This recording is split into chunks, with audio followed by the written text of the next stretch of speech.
You ready? Ready? Yeah, let's do it. Kick it off. Welcome back to the Mortgage Chatter. I'm one of your hosts, Tyler Kornhauser. And I'm Ken Land. This week we got a very special guest, Mr. Tom. Would you like to introduce yourself? Hey, I'm Tom Tousignant. I've known these guys for a while. Worked with Ken for 16 years now, I guess. It's been a minute. Been a while. It has. Yeah. It has. Yep. That's exciting to have you on here. Yeah, I'm glad to be Mentor here. slash business partner slash, more importantly, friend. All right. Absolutely. There we go. So the topic today, part of why we're bringing Tom on here is, we've talked about investment property some, we've dabbled on the topic, but we want to take a little bit deeper dive into, what that journey is, what it looks like and whatnot. Mhm. And they always say if you want to really make an impression on somebody, bring somebody in smarter than you and has more success at it. Well, here's our expert. So you're the expert for today. Welcome. Thanks. Put you on the spot. Yeah. So let's go through. I mean, you started in investment properties. It's been a while now. When did you buy your first one? So I bought one in 2006 that we sold in 2009. Okay. Got back into it 2010. Got really serious about it end of 2017. So about 8 years ago. Yeah, I love that. You got really serious. How many doors do you have now? 23. 23. Yeah. There you go. And part of what we're going to talk about, when you listen to podcasts, you listen to people talk, you always hear about them at the end, but very few people talk about that initial, how did I get into it? What was that process? What did that look like? So, from somebody that was really successful, how did that first one go for you? What was the process? What was the thought process? And just that mental. Before even that, how did the idea get there? Oh, that's fair. Yeah, so that's a great question. So I got a really cool story. So I retired from the mortgage industry at 4 1/4, so about 2.5 years ago. Mm-hmm. But my grandfather started a real estate company in the 1920s, and 6 of my uncles and my dad were in real estate. And in late 1970s, so interest rates are 14 or 15%. Nice. The economy's slow. My grandfather passed away, and after being in assisted living and being from a large family, my father got an inheritance check of $1,000, Okay. and was raising 6 kids at the time that were all in the house. So $1,000, there was a million things you could do with it. Right. Mhm. And he said, to honor my father's legacy, I'm going to buy a rental property. So they Interesting. bought an $8,000 house with $1,000 down back in 1978, which today would be buying a $100,000 house with $12,000 down, just because of inflation. Right. And then he sold that house, bought another one, sold that, bought 2, sold those 2, bought 1, sold that one, bought 2, and the upshot was in 25 years later, he and my mom retired with 2 beachfront rentals that provided, supplemented their income. So basically allowed them to retire by taking out $1,000 investment. Right. So that gave me from early on the power of real estate investing. Mhm. And so that was way before I took action on it. I knew the idea. Right. And knowing you as well, that you probably read a book or 3 or 2, I was right? just about to say that. So if you listen to a podcast about real estate investing, someone's going to have to mention Rich Dad Poor Dad by Robert Exactly. Kiyosaki. And Right. so did read that. Actually, I was an airline pilot when I was reading that book, sitting in the airplane, and didn't take action on that book for over a decade. Mhm. But that was the real catalyst. There was making your money work for you, so you don't have to continue to work your whole life, right? And then if you want your money to work for you, it's either got to work really hard, or you need a little bit of money not working hard at all. And so, not having a lot of money, I said, okay, well, I need money to work hard then. And that's what led me to investing in real estate. Kind of my initial thought process on that. I like it. So, I like it. yeah. Very cool. Well, you asked a good question. You follow up. So then how did you get the first investment property? What led up to that? Did you already have a home and then you decided to invest, or? Yeah, so we were so kind of in my phase of life, and that happened. We have 4 kids that were all in high school or college at the time, so busy at home. Working at Fairway, was busy at Fairway. So my first rule that I created, that still is my primary rule, is don't create a second job. Right. And so when you talk about investing in real estate, people always they all have different ideas of what that is. And it used to be, you'd say, invest in real estate. They go, oh, I don't want to unclog toilets at 2 o'clock in the morning. And I personally have never unclogged a toilet at 2 o'clock in the morning in my own house or in any of my rentals. And I also don't want to do that. Right.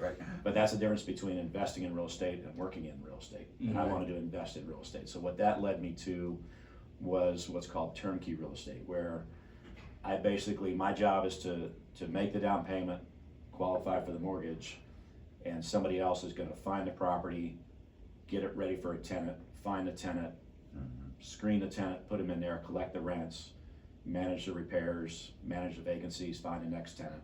And all I have to do after that is make sure that they send me the net rent after they take out their management fee, and make sure the mortgage is on auto payment so that gets paid. And you can manage a portfolio of properties at less than an hour a month. And so not creating a second job while letting my money work much harder for me than it would anywhere else. That makes sense. Letting it be truly passive as opposed to, like you said, another whole job. Yeah, and that's kind of the idea of turnkey real estate, where you just, all you gotta do is, again, if you can qualify for the mortgage and make the down payment, that's all you have to do, if you select the right team, right, which I've been fortunate to do. Right.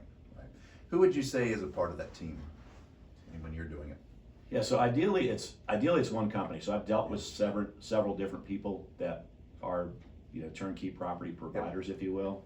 There's guys that do podcasts on it and they refer you to someone else. There's people that you see the We Buy Houses or We Buy Ugly Houses. There's people that are buying those and then they're flipping them to someone else. There's people who rehab those properties. There's people who manage the properties, and so I found the best results were where it's a single company that is getting the property ready, whether it's a new construction house or a rehab, and then they're also, while they're getting it ready, they can also be marketing it for a tenant. And ideally, by the time your first payment's due on your mortgage payment, a tenant's already in there paying rent and they're covering the mortgage for you. And so, you turned me on to that one neighborhood, and it fits with that, where it was pretty seamless. Like you said, I just qualified for the loan and we closed, and they've taken care of everything since then. And the checks show up and we go from there. So it's been pretty cool. yeah. As opposed to you going and finding the house and then So again, not creating that second job. And then the other thing that kind of turnkey real estate investing is a style. So what type of property is a big question. So a lot of people, when they think investment properties, they're thinking an Airbnb down at the beach, or a cool condo in an inner city like Nashville is flooded with them. Charlotte's got a lot as well. And then so short-term versus long-term rentals. I personally don't like short-term rentals because you're not just renting a house out, you're also renting coffee cups and glasses and toasters and microwaves and pillowcases and sheets and comforters, and you're renting out all kinds of stuff that you're not getting paid for. And they tend to walk away, they get damaged, right? Yeah, and your tenants are there for a week, so every week you're trying to find a new tenant. Rental properties are awesome when there's someone in there that stays there. Because when that person moves out, they're not paying rent, and you've got cleanup and repairs and stuff like that to do. So I love the longer term tenant, the better. And so treat them right. Take care, do the repairs that are needed, keep the house in good shape, but do what it takes to keep people there long term. So it's the exact opposite of the short term rentals, and rent the house out instead of renting all the furnishings in the house along with it. That makes sense. And we've talked about that in a prior podcast, and me personally, I've always been the same mindset. I like that longer term leases, a little bit more stability as well. I mean, you've got that repetition, you know what's gonna happen, as opposed to, do I have somebody for the next week? What about next month? Yeah. And it makes it a little bit more, I don't wanna say stress-free, but it does change the dynamics for you. So. And then the other delineation I discovered was a lot of, if you do a Google search for turnkey rentals, you'll find a lot of people that are buying distressed properties or foreclosures, rehabbing them, and then finding a tenant, putting a tenant in there. The other option is what's called build to rent, which you've probably heard of that because there's a couple of publicly traded companies that are, like American Homes for Rent is one of them, but they're building entire neighborhoods of rental properties and renting them out and stuff like that. Well, build to rent is also available for individual investors. And so now you look at, if I'm gonna rehab a property, you look at systems in that property that, I've got foundation and roof, the structure of the property, the windows and doors and the movable parts, the cabinets, the door latches, the hinges, things like that, all the things that move and wear down. I've got all my plumbing, my heating and air conditioning, and the electric system. And if I'm rehabbing a property and trying to make it cost effective, I gotta do good enough on all those, right? Or if I'm building a new house, right. New foundation, Yeah. new roof, new doors, new windows, new hinges, you know, so you'll pay more probably for a new construction at the beginning, but your first 6, 8, 10 years are maintenance free. Right. And then if you're looking at showing the property to a tenant, brand new, it's got current colors, it's got current fixtures, Right. it's got, Modern you know, look. yeah, the Mhm. modern look, and it's not patched together where you might, in a fix or flipper, they might say, this carpet in this room's Yeah, good enough, it it's doesn't good. match the flooring in the other Mhm. rooms and Right. stuff like that, so I really kind of narrowed it down to, it's like, all right, don't create a second job, I love that. don't do short-term rentals, because that is a second job, and it's not a rental house, it's a rental everything, and then Like that. new construction as opposed to the fix and flips are certainly the sweet spot. There's not saying don't do the fix and flips, but Yeah. really take a hard look at difference of acquisition cost versus what it's going to look like long term. Yeah, and going back to the new construction piece too, though, you've got all the warranties. So, I mean, one of the biggest, repairs or issues that you can run into is HVAC or roof. Mm-hmm. Well, depending upon, Mhm. you may fall back upon the warranties that you got out there anyway, Mhm. so. The other thing that's a big deal is I've got several properties in Florida, Mhm. and I get a discount on my new constructions for the age of the house and the age of the roof. So you can also hear all kinds of horror stories on insurance in Florida. Right. It Yeah. doesn't apply Yeah, on to new construction. new construction in working class neighborhoods as opposed to a 30-year-old condo Right. on the intercoastal in St. Petersburg, right? Sure. You're on the water, you're in an older building, you are gonna have those insurance nightmares I'm Right. talking about. You are. Remember when we had Dimitri on from Brightway a while Yeah. back, and he actually was talking about that, as far as the new roofs and, the claims and how that can impact, so, Mhm. a good point. Well, let's circle back, though, we talked at breakfast a little bit about, one of my favorite phrases that you've always used, and this is kind of geared towards those that are starting out in rentals. You buy the first property, but what should you do next? Buy another. So, Exactly. yeah. Why is that? So owning one rental property is really risky Mm-hmm. proposition, and the reason why is you got all your eggs in one basket and you got a lot of things can go wrong. That's right. So if the house has some unplanned maintenance or repairs, do you want to have to write the check to do that? Right. If you own multiple properties, your other tenants write the checks to do that. Right. They're paying rent. And so what I've found is when you get to 4 rental properties, you get this synergy Mm-hmm. that there's extra cash flow, that if you have unexpected expenses like a move out and some turnover costs and not collecting rent on one property, the other three rent checks cover that 4th expense. Right. If everything goes well, in a period of time, the net income saved that, now you've got down payment for a 5th property. Exactly. And you can start snowballing, in a really good way and grow your properties, which is how I, if you looked at the numbers, I put surprisingly little amount of money into the 23 homes I got. Mhm. Because the other ones are supporting the other ones, really, basically, right? Yeah, because I started using the net income from them, and then as property values increased and mortgage balances paid down over time, I did some cash out refinancing. Yeah. And actually, the last 12 properties I bought with no money out of pocket, because it was the money from the first houses we're paying for the next 12. But you also had a phrase that you always have these phrases that stick with me, but, get your toys where they pay for your toys. Mhm. And, it's, your assets are paying for assets, which, we've talked some before, and that's exactly what you're doing there, right? Yeah. You get this investment, well, now the investment's become this self-sufficient beast, if you will, Mhm. and it continues to grow, and, Yeah. it's where the wealth comes from. Yeah. So, love Yeah, it. I've been known to waste a few dollars on airplanes. Yes. But that was where Rich Dad Poor Dad talks about that in the book, where he talked about, I wanted a Ferrari, Yes. but instead of buying a Ferrari, I bought an apartment building, and the apartment building paid for Pay my for the Ferrari. party. Exactly. And The power of investing. yeah, so buy the assets and then let the assets pay for your toys. Right. And Kiyosaki does a great job again, Rich Dad Poor Dad, where he defines what an asset is. An asset either goes up in value or puts cash in your pocket Right. on a regular basis, and ideally it does both. And Exactly. that's where rental properties over time might not month to month go up in value, but over time they go up in value. That's right. They do put cash in your pocket if you buy the right properties. Mhm. When it comes to scaling, do you try and keep them all in the same area or ballpark areas? No, it's a great question. So I actually don't want to all be in the same area. Mhm. So I have properties in Southwest Florida, and so 3 years ago we got hit by Hurricane Ian, Mm-hmm. and this year Hurricane Helene and Milton traveled right by. Yep. testament to new construction in the right neighborhoods. Those 3 hurricanes, I had a total amount of damage of $1,000 on all the properties in that area. I think it's 6 houses I have down there, so it was I had no damage virtually.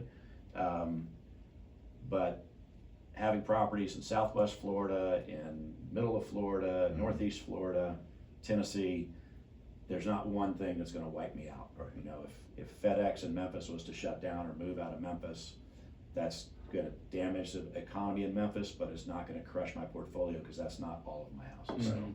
Diversification of location, basically. Makes It's sense, like you yeah. buy various stocks in different sectors, so one sector goes down, you're not out, so very similar. And another aspect of that is if I'm all in the same area, I could be subject to, you know, one local economy, one employer, one natural disaster, so being spread out. But the other thing that turnkey real estate investing allows me to do is not own houses where I live. Right.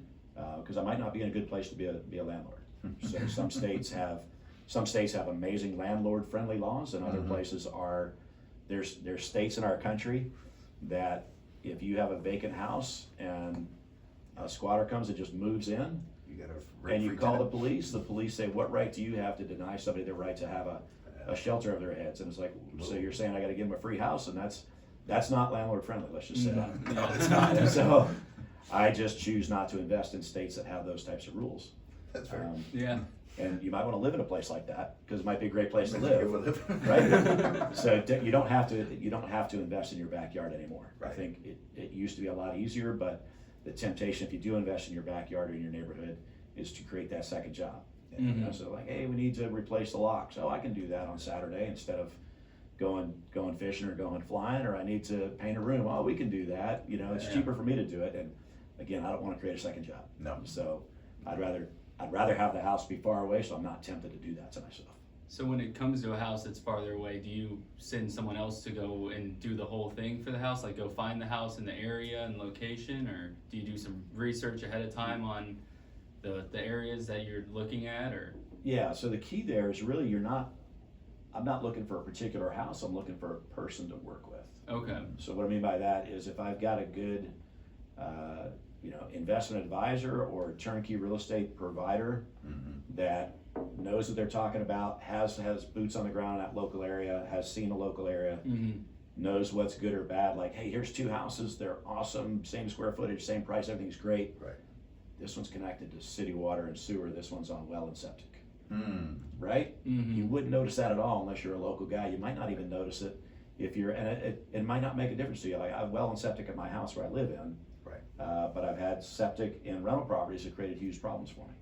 And so you're really not looking for the property, you're looking for the person that's gonna help advise you on that. Okay.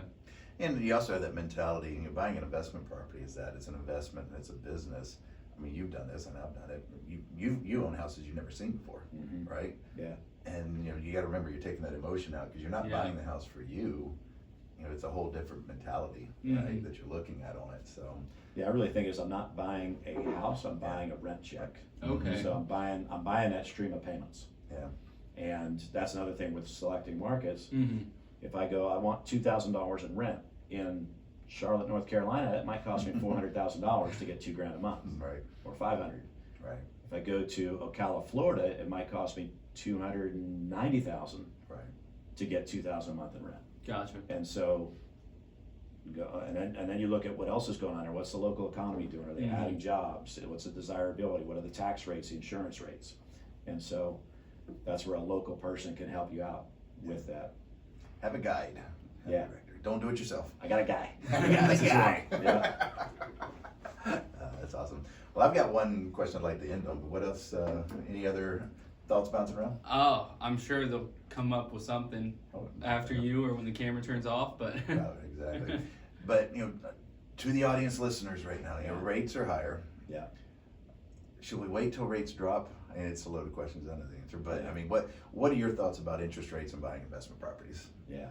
Well, high rates also suppress home prices. Right. So if you wait, you're guaranteeing a higher price on a property. Thank you. But and investment properties have always been the way that the interest rate's irrelevant. Right. What is relevant is your net income, your cash flow. Yes. And I've always said my minimum standard is $1 a month. Mm. So I'm like, I don't ever want to have to write a check for Right. someone else to lay their head on their pillow Right. in my house. So That's it's fair. gotta make me at least $1, and it's probably an okay investment. Now there's better ones, of course. Right. But if I'm making $1 a month in year one, but I'm in an area where I know it's got good appreciation, and it's newer construction, it's going to have low maintenance, Right. and it's in an area where rents are also increasing. You know, my taxes and insurance are going to go up, but they go up once a year. My rent goes up; it goes up every month. You know, my property value goes up; it goes up on leveraged amount because of my mortgage. Mhm. So that's kind of my minimum standard is make $1 a month, Yeah. i.e. break even. Right. Certainly you can do better than that, but if you're making too much money in cash flow, there's a reason why. And the reason why is there's hidden costs you don't know about. Exactly. And the two big ones are, you're gonna make a ton of money if you can ever rent this house, but it might take you a year to rent it. And Mhm. it sits there empty for a year. Right. And you'll see that on, you know, a golf course property or something where not many people wanna spend $6,000 a month, right? Yeah. On rent. Or if they do, they move out and it takes a long time to find somebody else. Mhm. Well, that's a particular market too, Yeah. so you really limited yourself. Yeah. Or you know, the house is really cheap and the rent's good because it's about to fall in. And you gotta say, okay, well, I'm either willing to be a slumlord, Mhm. which I don't wanna be, or I'm willing to, you know, I make a bunch of money each month, but I pour in twice as much as my profit on repairs and ongoing upkeep. Yeah, that's not a good deal either. Yeah. So, No. Yeah. That's awesome. I will ask one more. Yeah. You said having one property is pretty much the riskiest way to do it. How quick do you need to scale? Can you scale to make it most efficient for you? So, and I'll probably count that. Having one property is the riskiest way to own real estate, but you're Mhm. still owning the most proven asset class in the world Yeah. for creating wealth. Mhm. Real estate's created more millionaires than any other industry in the world, historically, right? Real is from royal. It was used to be you had to be royalty to own land, you know? Right. Okay. So that's what part of the American dream We're all is. kings.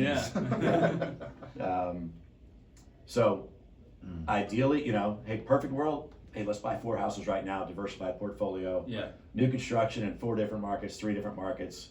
Boom, day one, we're good to go. Not Mhm. everybody's in a position to buy 4 houses today. So Right. the next best answer is as quickly as you can. Okay. So whether it takes you 2 to 5 years, whatever it takes. Just keep Well, pushing I mean, though. unpack that for a second. I mean, would it make sense for somebody that's looking to start out, maybe have a partner? You know, maybe, you know, they qualify for a loan, but they're missing, I mean, the most challenging Yeah. parts come up with the down payment, Mhm. right? You know, do you get an investor or a partner to help out, maybe that first, second, or third one, and, you know, Yeah, you so go that from was there, you know? the first house I bought in 2006 was with a partner. Mhm. And we put down 10% each. And then we sold that house later on and we made good money on it. Right. But yeah, so that's a great way. And I'll even back up a little bit further than that because we got 2 silver-haired guys in the group and one fresh-looking young man here. Who are you talking So, about? Man doesn't have hair and he's calling me great. So, Mm. you know, the strategy even before that is Right. is what's called house hacking. Mm. Yeah, we talked And you're about like, hey, I wanna buy a house, that. Right. but home prices are too high and mortgage payment's too high, so I'm just gonna rent. Well, if I rent for 5 years, home prices are even higher, payments are even higher, right. and I've thrown away money for 5 years. Yeah. Right. So the idea of house hacking is like, I'm gonna buy a house, but I'm gonna bring in 2 roommates. Right. So instead of renting 1/3 of a 3-bedroom apartment for big bucks, buy a house, have two roommates, pay you rent each month. Right. And so there's your diversification, because now you got 3 income streams. Yep. But you're living for cheaper than you would if you had your own place, you know, renting an apartment, or if you're renting from someone else, you're gonna, you know, you might find 2 people will pay enough rent to cover the whole mortgage, but if not, they're certainly gonna subsidize it, where you're gonna probably pay less than you would if you Than you were rented a room or rented a place somewhere else. Mhm. And then 5 years down the road, you know, life changes as you grow. You're like, all right, well, I'm gonna move out and put a 3rd tenant in here. I'm gonna sell the property and buy something else. I'm gonna, all of us are gonna move out and we're gonna just rent it to someone else. Plenty of options there, but Right. you've locked in that payment, you've locked in that price at today's prices. Mhm. And so you've realized some appreciation there. Yeah, and you're able to get in with, you know, the different loan programs, 0 to 3.5% down. Right. So you don't need to say, well, I'm gonna wait 5 years and save up my money, Yeah. you know, and parents love this strategy. Get them in the basement. Sure. Get them out. Because I've had a full house and I've had an empty nest. An empty nest is better. So you said you sold your first investment property. What drives you to sell it? Is it the market conditions? Is it you made what you wanted, or? Yeah, so several things on it. So having a partner's worked out great, but it's not always awesome. Mm-hmm. This one particular case was, we had a good partnership, was no problem there, but we felt real estate values had peaked in 2009, Mm-hmm. that, hey, we might have made all the money we could on this property. And then the third thing was we had other things we could do with it. So I was able to take the money from selling that and add another investment of mine that my partner did as well. Okay, gotcha. So it's just situational, really. Yeah, so having an exit strategy Mm-hmm. is always a good idea, but the nice thing about real estate is like, well, if I wait one more year, the loan balance is gonna be lower. Yep. Property values might be higher. Mm-hmm. Yeah, there's gonna be probably 12 more months maintenance than worth that, of but income, right? I can, as long as the house is profitable, I can always wait one more year and make a better decision. So my decision on exit is oftentimes, let's just wait till tomorrow and just make that decision again. Makes sense. And taking what you said there a little further, I mean, like what I did with one of our houses is, you know, the appreciation was there, Mm-hmm. right? So took that particular house, it was an older home, I knew we were gonna have some maintenance coming up, so sold that house. Yeah. And then took that down, you know, the money that came from it, and was able to actually buy 3 more, Okay. right? Cause you know, you're only putting down 25%. Mm-hmm. So, you know, cleared enough, I was like, all right, well, let's take this one house and we turn it into 3 more doors, so improved the cash flow. Things So are that, good. I see what you're saying. That would be a good situation of a time to sell to help increase your other.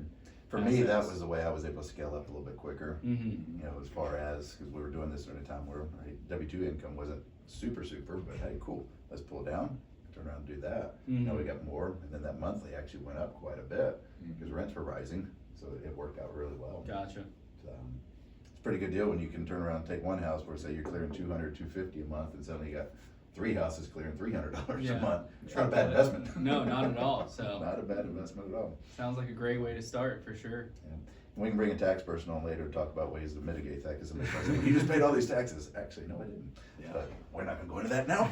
Yeah. So, awesome. Well, I'm out of questions. Are you? You are out of questions. I think so. That's a new one. That's awesome. Anything else you'd like to share?